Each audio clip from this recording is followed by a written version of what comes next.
Dois amigos caminham pelas ruas de Londres à noite. É o Sr. Utterson, que é um advogado, e seu parente Richard Enfield. Eles vão ali caminhando, conversando, até que encontram uma rua muito iluminada, muito bonita, comercial. Até que eles veem naquela rua tão bonita uma casa que é escura, sombria, empoeirada.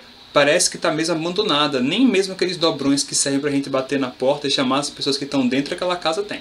E aí o Enfield vai virar para o Utterson e vai falar: olha só, eu conheço uma história sobre essa casa aqui. E vai começar a falar para o Utterson que ele voltava tarde da noite, né, ali naquelas mesmas ruas, quando ele vê do outro lado da rua duas pessoas caminhando em direção à mesma esquina sem se verem. É um adulto e do outro lado vem uma garotinha. Eles não vão se ver, os dois vão esbarrar e aquele homem que via ali não vai ajudar a menina a levantar ou nada disso. Ele vai continuar caminhando de forma que ele caminha por cima da menina como se não fosse nada. A menina vai começar a gritar, vai chamar a atenção das pessoas que estão ali perto, dos pais, dos responsáveis, algumas pessoas que passavam ali também. E elas vão verificar que na verdade ela não está tão machucada assim, foi mais o susto. Mas aí o Enfield e outro médico que estava ali vão até aquele outro rapaz cobrar que ele volte ali para dar explicações para aquela menina que ele machucou. E ele vai voltar como se não tivesse feito absolutamente nada de errado. Vai caminhar tranquilamente, vai voltar lá. E o Enfield vai notar, inclusive, que aquela criatura que está ali na frente dele realmente é alguém com um aspecto maligno, é alguém com um aspecto terrível. Só de você bater os olhos já dá uma certa repulsa, um certo asco. Inclusive o médico olha para aquele rapaz com ódio, com vontade de matá-lo. Eles vão começar a tentar fazer com que aquele rapaz de alguma forma ressasse aquela família pelo que ele fez. Ele vai dizer que sem problema nenhum, é isso que vocês querem? Vamos lá na minha casa. E aí o Enfield, que está contando para o Utterson, vai falar: e ele veio para essa casa aqui, ele entrou nessa casa aqui e ele pegou um cheque, mas é um cheque do nome de uma pessoa respeitabilíssima. Eu não acreditei que o nome daquela pessoa estava no cheque. E aí eles acompanharam ele até o banco, esperaram amanhecer, o banco abrir para ele entrar e realmente sair com o dinheiro e ver que na verdade o cheque não era falso. Aí o Utterson vai perguntar: Enfield, mas me diz, você sabe me dizer o nome desse rapaz? Aí o Enfield vai dizer: olha, eu acho que não faz mal nenhum ele dizer aqui. O nome dele era Hyde. Tem certeza, Enfield, que ele entrou nessa casa aqui? Ele tem sim, com chave e tudo mais. Nessa hora o Utterson faz um silêncio. E depois de um tempo ele fala assim: olha, desculpa, eu não devia ter perguntado tanto, fui muito bocarrudo, me desculpe. Vamos fazer o seguinte, vamos selar um silêncio aqui, a gente não fala mais nesse assunto. Porque ficar perguntando muito sobre a vida alheia não é algo muito educado para se fazer. Aí o Enfield fala: tem razão. Não vamos falar mais sobre isso. O Utterson vai voltar para casa. E quando ele chega em casa, ele vai mexer nos seus arquivos. E ele vai abrir aquela justa gaveta onde ele tem o testamento não apenas de um cliente, mas de um amigo seu de longa data. Henry Jekyll, que era um médico respeitadíssimo. Todo mundo gostava dele. Como é que uma pessoa tão boa estava relacionada com essa outra chamada Edward Hyde? Inclusive deixando para ele um testamento dizendo que se por acaso ele morresse, ia deixar tudo para esse tal de Edward Hyde. E aí o Utterson, ouvindo mais uma daquelas histórias esquisitas que já rolavam por ali em Londres sobre aquele tal de Hyde, vai dizer: pronto, basta, eu tenho que falar com o Henry sobre isso, né? Isso tem que acabar. Eu tenho que saber qual a relação desses dois aí, porque provavelmente deve ser uma chantagem, deve ser uma extorsão, por alguma coisa que de repente o Henry fez na sua adolescência, alguma coisa que ele sabe, tá por ali tentando extorquí-lo, e a gente vai acabar com isso. E vai começar a partir daí, pessoal, uma investigação, porque o Henry não vai querer falar qual o relacionamento que tem, o que está acontecendo entre ele e o Hyde, e vai caber ao Utterson começar realmente uma busca para poder libertar esse seu amigo desse outro tal de Edward Hyde, que está se provando uma pessoa cada vez mais perigosa para a sociedade e pode ser, claro, um risco para o seu amigo Henry Jekyll. Olá, viajantes! Sejam bem-vindos a Pontos Livros! E o livro de hoje é O Médico e o Monstro, de Robert Louis Stevenson.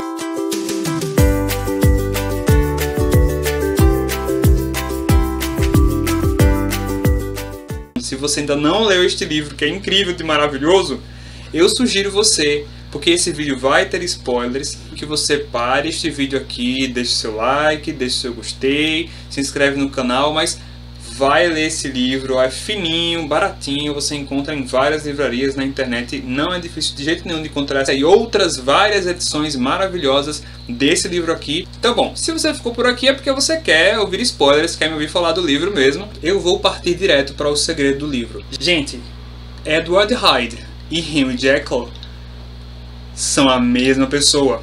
Henry Jekyll, sendo um homem muito conceituado na sua sociedade e sempre mantendo um bom comportamento e uma boa reputação, ele também tem lá os seus vícios, os seus maus pendores aos quais ele tem que ficar dando vazão ali às escondidas. Então, ele percebe que nunca é plenamente feliz.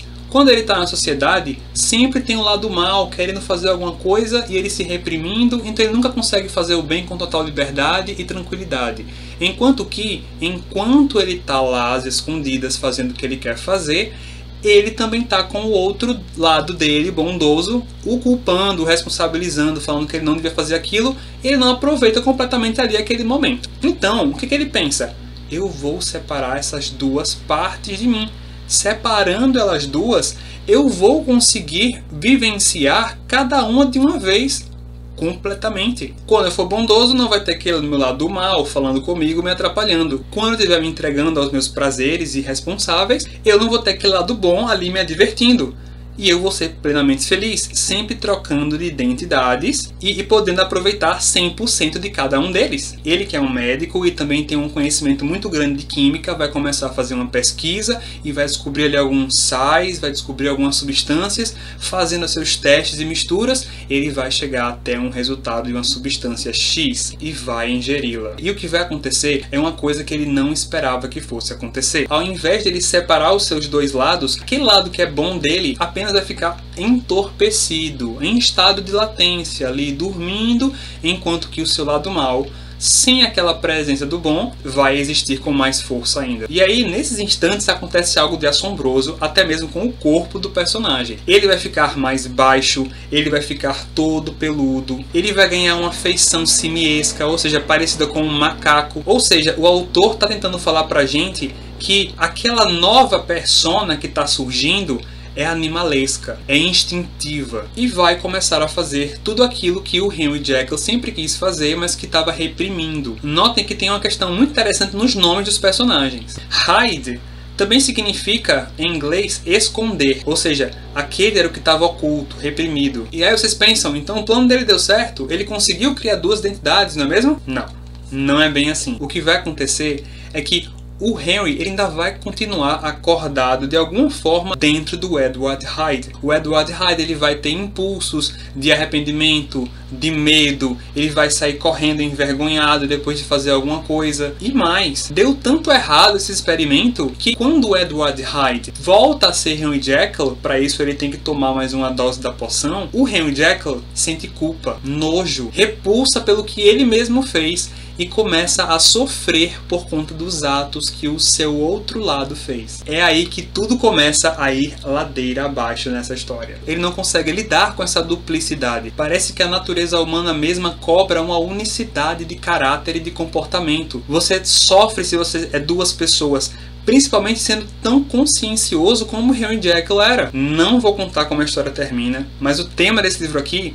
toca a todos nós. Quem é que não tem um Henry Jekyll e não tem um Edward Hyde dentro de si mesmo? E esse personagem aqui que tem essa duplicidade vai introduzir a estrutura do duplo. Várias obras e vários personagens vão ser influenciados por Robert Louis Stevenson a partir daqui. Algumas influências que podem ser encontradas são essas aqui, ó. O Dorian Gray do Oscar Wilde, Arthur Conan Doyle, Arthur McCarran, Ian Sinclair, o Hulk, o Gollum, o Clube da Luta, o Duas Caras do Batman, entre muitos outros exemplos, vão começar a beber do duplo, mostrando que o ser humano não tem só luz ou só trevas, não. Tudo vive aqui dentro em luta constante. E esse livro, ele vai prender a sua atenção. Vai ter algo de suspense e de terror. Há uma atmosfera sombria o tempo inteiro por conta dessa investigação que o Utterson está fazendo. Afora o fato de que o autor ele sempre vai tentando fazer que você pense que aqueles personagens que estão ali no meio da trama, na verdade, também escondem algum segredo. São sempre suposições, para você ficar imaginando o que foi que aconteceu,